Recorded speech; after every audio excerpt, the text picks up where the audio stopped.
Ouais, ah, j'ai tournoyé le... Ouais, bien compris. Hein. Ouais.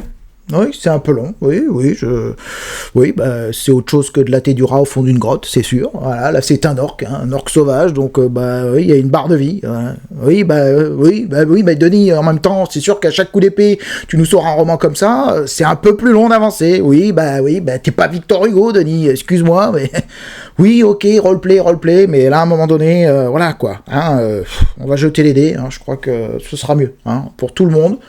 Dis-moi si tu touches, on fait les dégâts, écoute, voilà.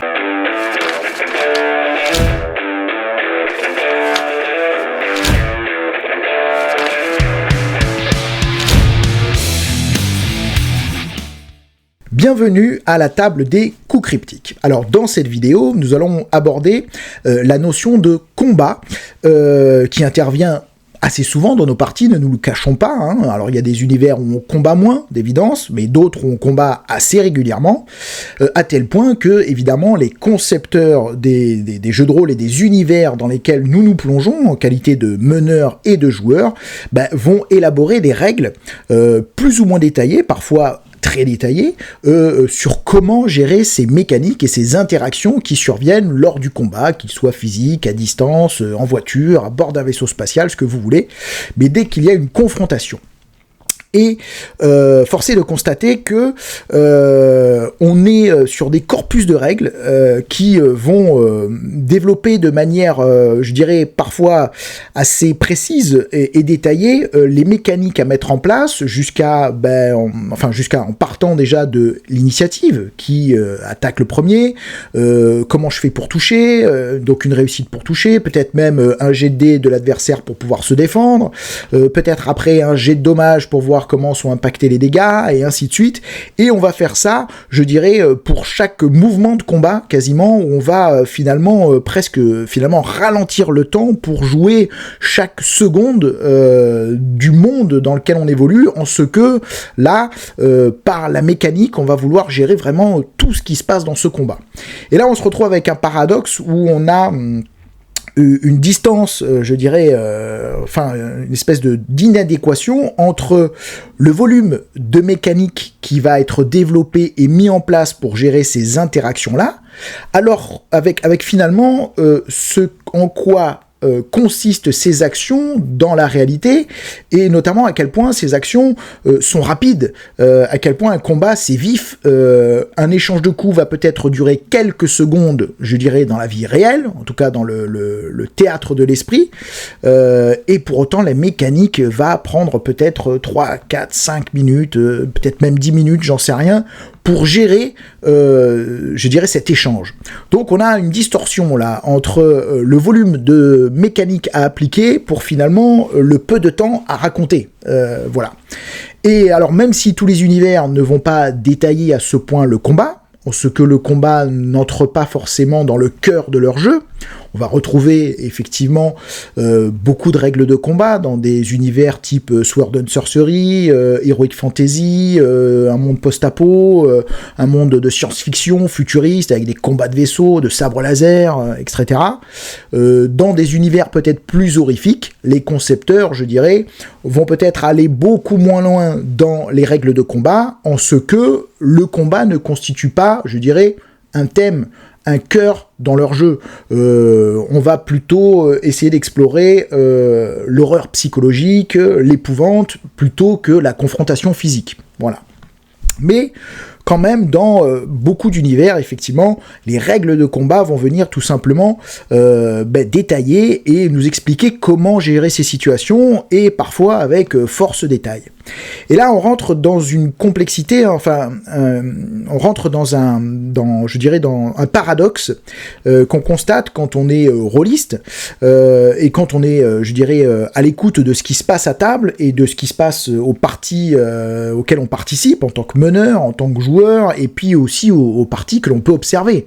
Je l'avais dit dans une vidéo précédente, j'ai eu l'opportunité de regarder des parties pour intervenir en qualité d'arbitre, je mets toujours ça entre guillemets, mais c'était intéressant de voir finalement, de me positionner un peu en observateur et de voir qu'est-ce qui fonctionne pas, et on peut le voir aussi maintenant plus facilement par l'intermédiaire des actual play. Alors c'est sûr, on est sur un format qui est différent de celui du jeu de rôle tel qu'on peut le réaliser à table, et c'est vrai que c'est peut-être même un peu dommage, hein. Moi j'aimerais, il y en a certains qui le font, hein, mais les actual play qui soient peut-être moins formatés, qui soient peut-être plus le reflet de ce qui se passe à une table de jeu de rôle, mais même je dirais si pour certains il y a ce montage, je dirais c'est cet habillage, si vous voulez, quelque part un peu formaté YouTube, émission, divertissement, il n'en demeure pas moins que dans l'observation, on va pouvoir observer des contraintes qui sont équivalentes à celles qu'on retrouve à nos tables de jeu de rôle quand il s'agit de gérer un combat. Et pourquoi on se pose cette question ? Je pense que vous me voyez venir, mais on entend assez souvent dire le combat c'est chiant, c'est long, il se passe pas grand chose, il y a peu de narration, c'est très mécanique. Comment on fait pour sortir de ça, pour rendre les combats trépidants, intéressants, qu'il y ait une intensité, qu'on soit impliqué dans un combat comme on peut l'être dans, je dirais, de l'exploration, dans des situations où on va être en interaction avec des PJ, où il va y avoir de la discussion, bref, où le roleplay, je dirais, et la narration ont une place importante et où se construit une histoire et une dramaturgie, et on a des pics d'émotion. Au combat, effectivement, souvent on perd un peu ça parce qu'on se transforme en comptable. C'est-à-dire qu'on va tout simplement rentrer dans un mode dans lequel on va avoir deux opposants, et on va tout simplement, par l'intermédiaire de jet de dés, essayer de déterminer lequel va, je dirais, épuiser la barre de vie de l'autre le plus rapidement. Et voilà en quoi va se résumer notre combat. Alors je grossis le trait, hein, et on va mettre la narration de le côté. Alors pour éviter cela, je pense que la première chose à faire, c'est peut-être d'essayer de cibler des jeux de rôle dans lesquels la mécanique du combat est, je dirais, assez rapide à mettre en place et à gérer. Il y a des systèmes dont je suis plutôt client, où par l'intermédiaire de jet de dés, sans avoir à interpréter un résultat par rapport à des tables, ou à les mettre en perspective par rapport à l'adversaire, sur sa défense, etc., on va pouvoir, je dirais, d'un premier coup d'œil, du contact visuel, déterminer si l'action est réussie ou pas. Et je pense que des systèmes qui permettent en un jet de dés, simplement en constatant le résultat obtenu, pouvoir de suite se dire c'est passé, c'est des systèmes efficaces. Parce que on est dans l'instantanéité, on est dans le plaisir immédiat. C'est un peu comme au casino, voilà, quand on tire sur la machine et qu'on obtient les 3-7, voilà, évidemment que là, je dirais, le message est immédiat, j'ai gagné, j'ai touché, ça marche. Bon, il faut que ce soit pareil dans un combat. Un système qui permet, je dirais, d'arriver à cela est un système qui, à mon avis, est déjà sur la bonne voie et qui est intéressant pour le combat. Système notamment que je trouve intéressant, les systèmes Free Alien sont un peu comme ça. À partir du moment où j'ai un 6 sur le dé, je sais que c'est réussi. Voilà, c'est immédiat, il n'y a pas besoin de mettre en perspective ce résultat avec des bonus, des malus, de le croiser avec je sais pas quoi. Voilà, donc la fluidité du système est important déjà pour que le combat nous prenne un peu moins de temps. Et puis surtout, que ce soit un peu plus viscéral au niveau des sensations, je pense. Autre chose, c'est de ne pas oublier la narration dans le combat. Considérons que c'est pas parce que je jette un D6 que je frappe mon adversaire avec un D6. Non, je le frappe avec une épée. Donc, pas oublier cette narration-là. Ça veut pas dire que cette narration doit être forcément hyper détaillée et hyper longue, parce que là, on peut, je dirais, tomber dans le trop de narration tue la narration. C'est-à-dire que trop de narration, notamment pour décrire des actions qui sont dans la vélocité et l'instantanéité, ça fait perdre ça. Donc il faut être assez efficace, je dirais, dans ce que l'on dit, et peut-être être à l'économie. Donc on garde la narration, mais on va aller peut-être un peu plus à l'essentiel. Et une autre manière d'aller un peu plus à l'essentiel, c'est de pas tomber dans le piège, à mon avis c'est un piège, en tout cas moi c'est comme ça que je l'interprète, de décrire à partir d'un jet de dés une action. Vous allez comprendre ce que je veux dire par là. Souvent, dans beaucoup d'interactions de combat, des MJ vont voir un jet de dés et dire « bon, là, tu touches », et ils vont décrire un coup d'épée par rapport à un jet de dés. C'est-à-dire que j'ai un jet de dés, je décris un coup. C'est pas le mot coup qui m'intéresse, c'est le mot 1 et 1. Pourquoi, à mon avis, ça fonctionne pas? Je trouve que on va rentrer dans la description d'un coup et décrire un coup. Il n'y a pas beaucoup de choses à décrire, quoi. C'est court, un coup, finalement. Et puis, c'est peut-être pas si intéressant. C'est peut-être plus intéressant de décrire une passe d'armes, de décrire, je dirais, quelques secondes du combat, avec l'attaque, les défenses, ou les attaques telles qu'elles ont été réalisées, et où dans quelle situation on se trouve. Voilà. Tu as commencé ton attaque, tu fais ton jet de dés. Qu'est-ce qui nous impose de dire qu'un jet de dés, un résultat d'un dé, c'est un coup? Pas du tout. On peut tout à fait faire notre jet de dés d'attaque, faire le jet de dés défense éventuelle de l'adversaire, même si un système qui se passe d'un jet de défense de l'adversaire, à mon avis, vous l'aurez compris, va être plus intéressant parce que plus fluide et moins lourd. Mais voilà, j'ai l'attaque, j'ai la défense de mon adversaire, rien ne m'empêche de décrire, notamment pour interpréter le jet de dés, une séquence un peu plus longue. Tu as touché avec une marge de réussite assez faible, on peut considérer que le personnage a envoyé plusieurs coups d'épée de droite et de gauche qui se sont abattus sur le bouclier de son défenseur jusqu'à ce que le dernier finisse par le transpercer ou percer la défense et le toucher sur le flanc. Et peut-être pousser l'adversaire un peu plus au bord du précipice ou le rapprocher du mur. Voilà. Là, je vais décrire une séquence, et pour autant, j'ai interprété et fait la narration d'un seul jet de dés. Je trouve que c'est plus intéressant que d'être dans la mécanique de dire un résultat, je décris un coup, et puis après on va retomber dans une mécanique, un autre résultat pour décrire un autre coup. Vous voyez, on a ce système un peu là de pic là, c'est-à-dire je décris, paf, mécanique, je décris, poum, mécanique. Et on fait cet aller et vient là de manière tellement resserrée que finalement on coupe notre narration, on la segmente, et puis c'est pas très intéressant. Donc je trouve, excusez-moi, petit rototo, qu'on a plus intérêt à considérer que derrière un résultat se cache une séquence. Ça va être plus intéressant selon moi. Autre chose encore, c'est un conseil là pour le coup que j'ai déjà retrouvé sur d'autres vidéos, je prétends pas inventer la poudre, c'est de pas oublier qu'un combat, ce qui est intéressant, c'est l'environnement dans lequel il se situe, les conditions dans lesquelles il se situe. Votre combat est intéressant à décrire dans les conditions dans lesquelles il a lieu. C'est pas la même chose de combattre de nuit, on doit le sentir. Combattre avec de l'eau jusqu'au niveau de la taille, pareil, c'est pas la même chose, on doit le sentir. Combattre, je dirais, dans un couloir étroit, ça doit se sentir, et dans la mécanique, et dans la narration. Et surtout, une fois qu'on a fait sentir cet environnement, ces conditions de combat, conditions extérieures, mais aussi conditions liées à l'adversaire, qui au fil du combat peut être essoufflé, épuisé. Donc ça, en général, la mécanique le gère. Mais c'est bien aussi de le traduire en termes de narration.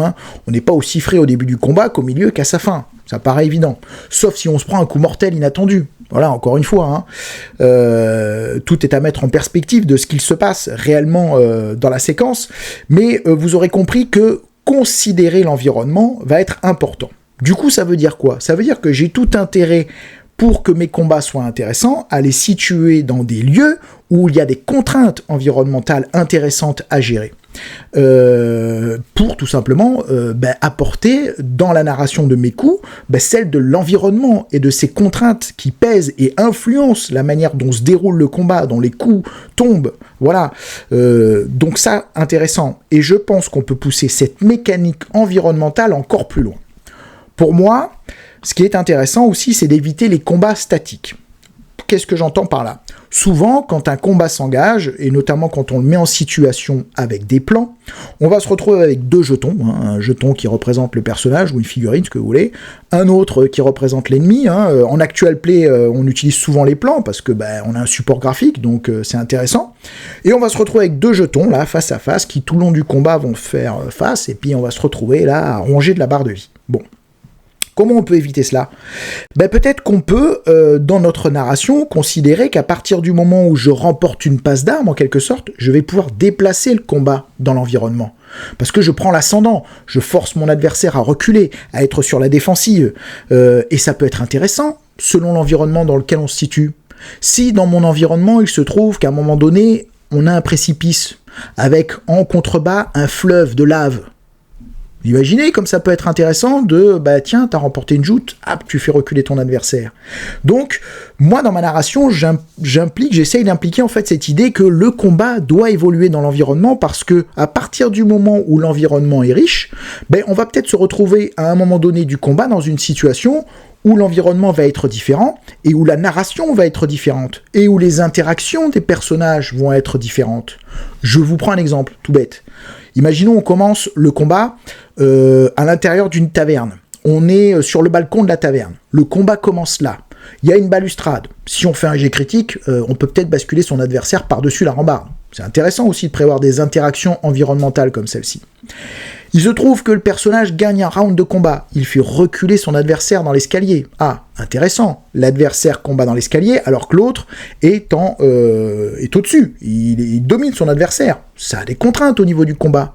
Il remporte encore à la passe d'armes. Il va faire reculer l'adversaire dans l'escalier. Peut-être qu'il va chuter de l'escalier et puis rouler en bas de l'escalier, l'adversaire. Vous voyez, on ajoute encore une couche sur ce round-là, encore un peu différente. On n'est pas juste deux jetons en train de se ronger la barre de vie. Tu vas encore, je pousse encore la logique un peu plus loin, il domine encore son adversaire, il va peut-être le pousser près d'une table de la taverne, en contrebas, et puis du coup l'adversaire se retrouve acculé, sans possibilité de reculer, coincé qu'il est par cette table. Sauf qu'il avait perdu son arme un round plus tôt, et là, qu'est-ce qu'il y a sur la table? Un couteau. Eh ben, il s'en empare de ce couteau. Vous voyez à quel point ça peut être riche et intéressant que de faire évoluer ce combat dans l'environnement. Tout simplement parce qu'on fait évoluer les interactions possibles et on fait évoluer la situation de combat et la mécanique par l'environnement qui va altérer les jets de dés, d'accord? Alors là se pose un autre problème que moi j'ai résolu d'une certaine manière, je vous explique, c'est que cela suppose, vous l'avez compris, que si je fais évoluer mon combat dans l'environnement, cela supposerait, vous allez voir comment je contourne le truc, qu'on ait détaillé cet environnement, je dirais, au cordeau. Oui, sur cette table d'auberge, il faut que je prévoie qu'il y ait un couteau, parce que sinon, effectivement, quand l'adversaire va se retrouver acculé et qu'il arrive à cette table, si j'ai pas prévu qu'il y avait un couteau, c'est pas logique qu'il prenne un couteau pour se défendre, et puis il faut que je place toutes les chaises, et puis il faut que je place les lustres, et puis il faut que je place, les lanternes avec le feu dedans, parce qu'on peut peut-être jeter une lanterne, utiliser une bouteille dans le combat de la taverne, mais est-ce qu'il y en a une à cet endroit-là? Stop, rideau. Comment on va faire pour gérer ça? J'allais dire, j'ai inventé un truc. À mon avis, je ne l'ai pas inventé. Je l'ai imaginé, mais à mon avis, je suis loin d'être le premier à l'avoir imaginé. On a appelé ça, nous, on l'utilise dans Batman d'ailleurs, la narration environnementale partagée. Narration environnementale. Alors quand je vous dis on l'utilise dans Batman, excusez-moi, je fais un petit retour en arrière, j'ai un actual play de Batman sur la chaîne dans lequel j'utilise ce système. Ça s'appelle le NEP. Narration environnementale partagée. Classe.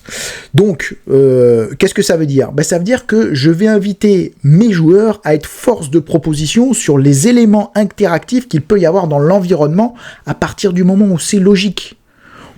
On est en train de combattre dans un cirque, un des joueurs me dit, je prends un ballon de clown, je le jette sur mon adversaire. J'ai pas dit qu'il y avait un ballon de clown, je vais pas tout détailler, parce que ça n'a aucun intérêt que de décrire un espace dans ses moindres détails. C'est pas ça la narration. On n'est pas là pour faire une liste de il y a ça, il y a ça, il y a ça, il y a ça. Non, voilà. Vous avez bien compris que c'est pas le but. Donc, c'est logique. Oui, il y a un ballon de clown, c'est bon, pas de souci, tu t'en empares et tu le jettes sur ton adversaire. C'est intéressant parce que ça donne au joueur un peu le lead sur la narration, ça éveille son esprit en train de se dire, tiens, qu'est-ce qu'il pourrait y avoir dans cet environnement que je pourrais utiliser pour me sortir de cette situation, et vous pouvez, vous, en tant qu'MJ, évidemment, l'utiliser aussi.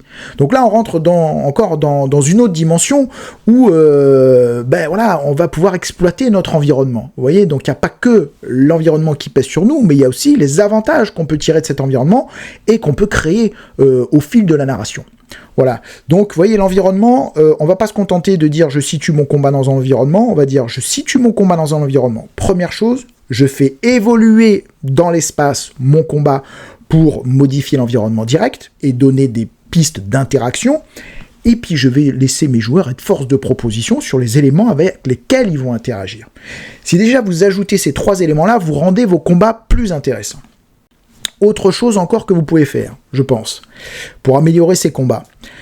Et aussi, donc, n'oubliez pas ce que j'ai dit tout à l'heure, on en fera la synthèse, mais de pas considérer qu'un jet de dés, c'est un coup. Voilà, un jet de dés, on peut décrire une passe d'armes. Et c'est plus intéressant, d'ailleurs, je refais un petit retour en arrière. Vous avez compris, c'est un peu décousu, hein, c'est le format qui veut ça. Ça permet de décrire un style de combat aussi, vous voyez, plus intéressant. On peut décrire le style de combat avec un maître d'armes qui fait tournoyer son arme devant lui et qui peut donc impressionner son adversaire. Voilà. Donc ce que vous pouvez faire aussi, pour pas tomber dans le côté ronger une barre de vie, ben, il est peut-être plus intéressant d'imaginer que les adversaires aient des points faibles. Et c'est même, je dirais, à mon avis, même capital. Pourquoi ? Parce qu'il n'y a rien de plus chiant qu'un combat où on se contente de ronger une barre de vie pour gagner. Regardez tous les combats qui sont marquants quand ils vous sont décrits dans des romans, dans des récits mythologiques. Qu'est-ce qui est marquant ? Qu'est-ce qui ressort ? C'est souvent que le combat, déjà, n'est pas équilibré. Il n'y a pas intérêt à équilibrer les combats. C'est pour ça que les systèmes qui cherchent à équilibrer les combats, voilà, vous voyez ce que j'en pense, vous avez compris. Je vous détaillerai un peu plus pourquoi peut-être, mais bref.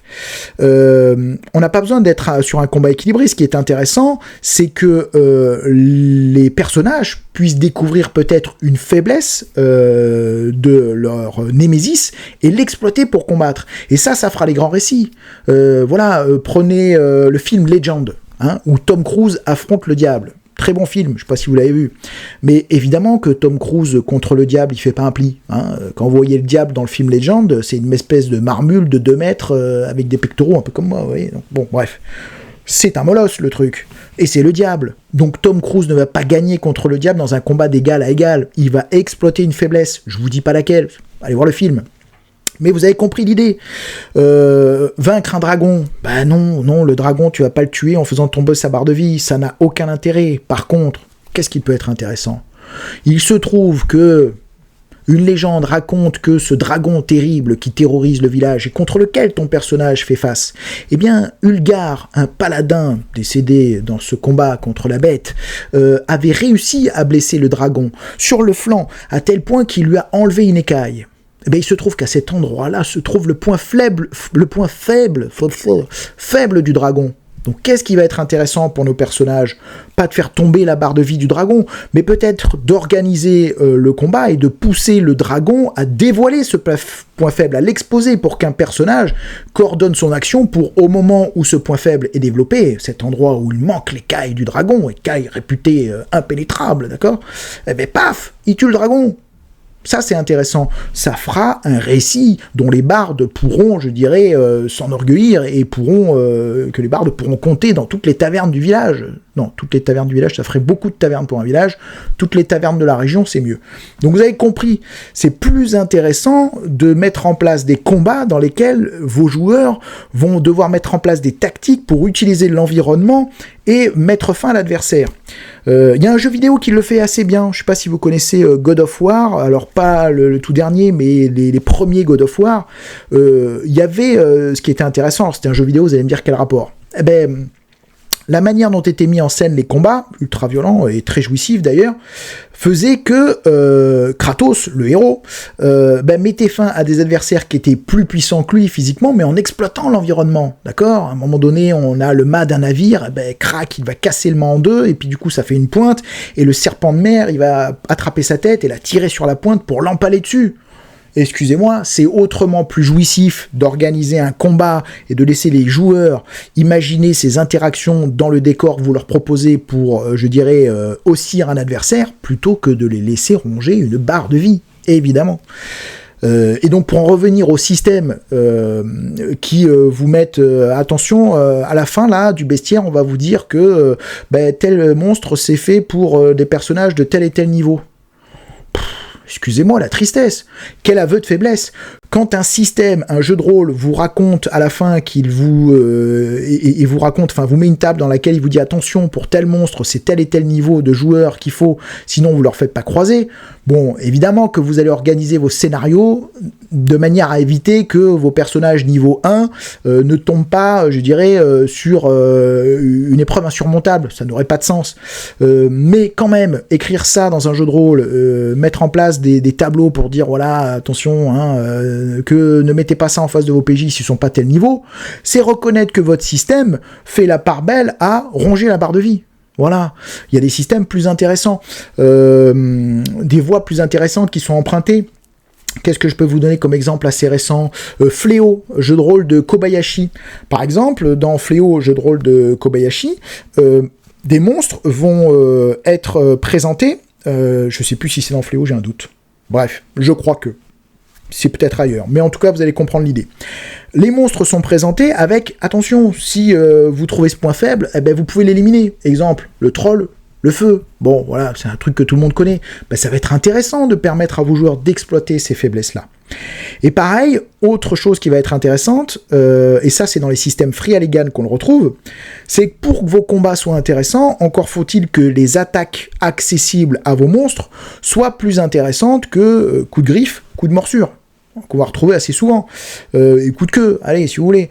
Mais c'est peut-être plus intéressant de prévoir des attaques un peu plus variées. Donc j'aime pour ça, notamment système Free Halligan. Il y a un jeu de rôle qui s'appelle Vaesen, notamment, dont il y a eu une campagne pour sortir en VF, super jeu. Dans lesquels les monstres, on va pouvoir gérer leurs attaques avec un D6. Dans Alien, pareil, vous pouvez jeter un D6 pour savoir quelle attaque va être faite par le monstre. Et c'est intéressant parce que ces attaques sont très différentes et exploitent l'environnement. Et vous pouvez en imaginer d'autres avec l'environnement qui est autour pour éviter le sempiternel coup de griffe, coup de morsure, coup d'épée, quoi. Donc voilà, la variation des attaques des monstres est intéressante, et la manière de les affronter. Là, pour le coup, c'est dans Fléau. Je prends un exemple. Kobayashi, dans Fléau, ne vous fait pas affronter un loup. Il vous fait affronter une meute de loups. Qu'est-ce qui est intéressant dans la meute de loups? Eh bien, dans la mécanique que met en place Kobayashi, quand on affronte une meute de loups, c'est pas un combat d'un jeton loup contre un jeton PJ. Non, c'est le combat contre une meute de loups. Une meute de loups, ça vous encercle, ça vous tourne autour. Ce qui fait que quand vous êtes focus sur un loup, vous avez toutes les chances qu'un loup par derrière vous grignote. C'est intéressant ça comme mécanique. Et d'ailleurs, quand vous faites tomber la barre de vie de la meute de loups, et non pas du loup, vous avez compris déjà comment on raisonne, hein. On raisonne le combat en termes situationnels, narratifs. On parle de la meute de loups. Plus intéressant que de mettre le loup, le PJ, voilà. Eh bien, quand je vais faire tomber, je vais faire des succès, eh bien, je vais enlever un loup de la meute, d'accord? Et puis, je vais limiter cet encerclement. Et puis, je vais devoir, dans mon environnement, déjà, veiller à ne pas être encerclé par la meute. C'est la priorité, plutôt que de faire tomber la barre de vie du loup. Voilà. Donc, c'est tous ces systèmes-là qu'il faut mettre en place pour que vos combats soient intéressants et qu'on sorte, vous l'avez compris, du bête système de oh, tu touches, vas-y, fais tes dégâts. Oh, super, à moi maintenant. Non, voilà, évidemment que non. Donc, on peut rendre des combats intéressants, on peut leur insuffler de la narration. Il faut tout simplement s'emparer des outils qui sont à notre portée, d'accord? Et s'inspirer de qu'est-ce qui fait les combats captivants dans les romans, dans le cinéma, et essayer de se dire, tiens, comment ces combats-là peuvent être traduits en mécanique de jeu, et si la mécanique ne me le propose pas, comment moi, MJ, je peux essayer de l'intégrer dans la discussion, dans l'échange avec mes personnages, pour rendre ces combats trépidants. Voilà. Je crois que j'ai fait le tour de ce que j'avais à vous dire sur cette notion de combat. Si j'avais peut-être un autre exemple qui était intéressant. Si, autre chose que vous pouvez faire. L'observation pendant le combat. Il est aussi intéressant, par exemple, de permettre à vos personnages, pendant le combat, de réaliser un jet d'observation pour peut-être remarquer que, tiens, un peu comme un boxeur, tiens, sur son côté droit, il est pas bon. Il est pas bon sur le côté droit pour la défense. Bon. Voilà, je grossis un peu le trait, hein, je prends l'exemple de la boxe parce que c'est très parlant, mais en étudiant son adversaire, on peut trouver un point faible. Et puis d'ailleurs, les points faibles dont je vous ai parlé, quand il va s'agir dans une campagne ou d'un scénario de faire tomber un adversaire puissant, il va être intéressant dans la campagne ou dans le scénario d'amener des informations pour permettre d'identifier quel va être le point faible du héros, pour pouvoir l'utiliser au moment du combat final. Et là, du coup, vous créez aussi une espèce de concordance, et votre combat est partie intégrante de votre narration, parce qu'il a été préparé dans vos interactions et dans le récit et la narration que vous avez développé avec vos joueurs. Vous voyez? Donc intégrer le combat comme cela aussi, c'est intéressant. Alors ça suppose évidemment, on va pas le faire pour le bête combat de je descends dans une cave, il y a 3 rats. Non, voilà. Mais quand il s'agit d'un Némésis, vous voyez comme c'est intéressant. Et après, ça fait une longue vidéo, mais on s'en fout. Autre système, tiens, qui me revient en tête, le système Bloodlust. Alors, je vous parle du Bloodlust de l'époque, jeu de rôle édité, je crois c'est Croc. Superbe couverture, le Dev Dealer, Frazetta, magnifique. Superbe écran aussi d'ailleurs, un des plus beaux écrans de jeu de rôle. Je vous parle d'un temps que les moins de 20 ans. Bon, bref. Et alors, qu'est-ce qui était intéressant dans Bloodlust ? Il y avait une mécanique qui était pas mal, je trouve. On sélectionnait sur un jet de dés, caché, une face. Et à chaque face correspondait une action. Par exemple, le MJ joue, je sais pas moi, un barbare, un piorat.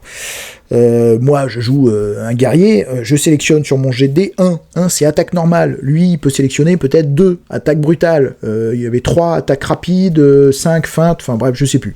Donc, phase de dés que je sélectionne de manière cachée. Et qui indique quelle attaque je prépare. Et ce qui va être intéressant, c'est que dans un tableau croisé étaient indiquées, en fait, toutes les solutions et alternatives possibles. Tu sélectionnes une attaque brutale, l'adversaire sélectionne une attaque rapide. Alors, attaque brutale, tu vas frapper beaucoup moins rapidement. Par contre, quand tu vas frapper, tu vas faire très mal. Et celui qui sélectionne une attaque rapide, il va faire un peu moins de dommages, mais par contre, il va taper plus vite. Du coup, quand on révèle les dés, tu as sélectionné une attaque brutale, j'ai sélectionné une attaque rapide, mon coup portera avant toi. Si tu as sélectionné une attaque brutale et moi aussi, voilà, là, je dirais les bonus s'annulent, quoi. Vous voyez les interactions que ça peut créer, et il y avait du coup une stratégie qui se mettait en place dans le combat. Stratégie intéressante quand vos joueurs pouvaient interpréter par le physique, l'armement, le comportement de l'adversaire, quel type d'attaque il allait utiliser. Si en tant qu'EMJ vous étiez capable d'intégrer cette logique pour que vos joueurs, instinctivement, vous voyez, essayent d'identifier comment ils peuvent prendre cet adversaire. Là aussi, on rajoute une part de stratégie intéressante dans le combat, autrement encore plus intéressant, et pour éviter de tomber dans ce « t'es là, je suis là », allons-y, rangeons-nous gaiement la barre de vie. Je crois que j'ai fait le tour, donc je vais vous libérer, vous allez pouvoir vous vaquer à vos occupations. Je vous remercie pour votre attention, j'espère vous retrouver bientôt, alors soit dans une vidéo capsule comme celle-ci, dans un actual play, alors ça fait plusieurs fois que j'en parle, on n'a pas réussi à le faire, mais on va réussir à le faire, il faut se retrouver, toujours pareil, ou dans une critique de jeu, il y a pas mal de jeux là que j'ai parcouru et dont j'aimerais bien vous parler. Je vous souhaite d'ici là de belles parties, si vous jouez, en tout cas du bonheur, et je vous dis à bientôt, bisous bisous.